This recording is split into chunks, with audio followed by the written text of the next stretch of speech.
पहला पाठ जकारिया अध्याय 9 पद संख्या 9 से 10 तक। सियोन की पुत्री आनंद मना, यरूशलेम की पुत्री जयकार कर, देख तेरे राजा तेरे पास आ रहे हैं। वह न्याय और विजय है, वह विनम्र है, वह गधे के बछड़े पर गदही के बच्चे पर सवार हैं। वह एफ्राइम से रथ दूर कर देंगे और यरूशलेम से युद्ध के घोड़ों को, योद्धा के धनुष का बहिष्कार कर दिया जाएगा। वह राष्ट्रों के लिए शांति घोषित करेंगे।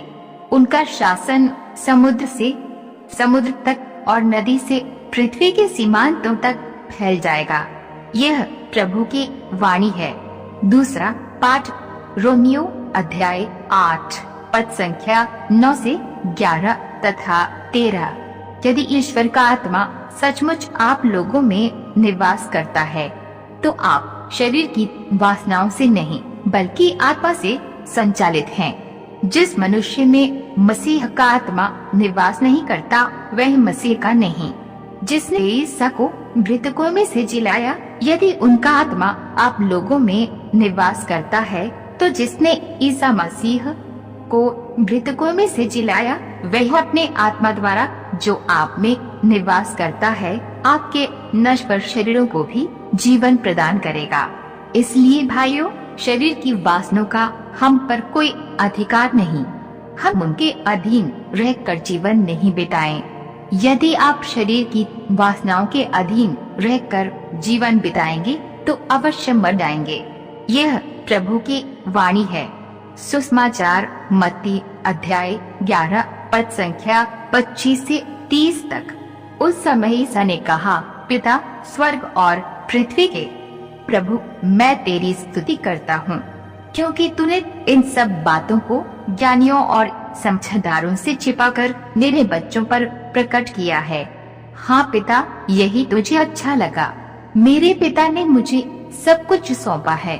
पिता को छोड़कर कोई भी पुत्र को नहीं जानता, इसी तरह पिता को कोई भी नहीं जानता, केवल पुत्र जानता है, और वही जिस पर पुत्र उसे प्रकट करने की कृपा करे।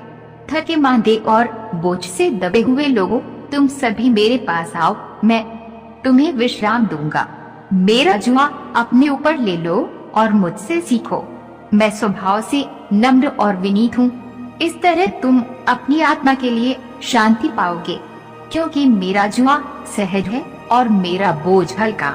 यह प्रभु का पवित्र सुसमाचार है। मनन चिंतन। संत पौलुस हमें याद दिलाते हैं कि हमें शरीर की वासनाओं से नहीं, बल्कि हमारे अंदर निवास करने वाले आत्मा की प्रेरणा से जीवन जीना है। हमारी वासनाएं हमें विनाश की ओर ले जाती हैं, जबकि आत्मा की प्रेरणा हमें अनंत जीवन की ओर ले जाती है। जो व्यक्ति आत्मा की प्रेरणा से नहीं जीता है, वह सांसारिकता में फंसता जाता है, पाप के बोझ के तले दबता जाता है। एक तरफ उसे सांसारिकता उसे अपनी ओर खींचती है, वहीं दूसरी ओर स्वर्गीय पिता की संतान होने की जिम्मेदारी उसे स्वर्ग की खोज में लगे रहने की ओर खींचती है।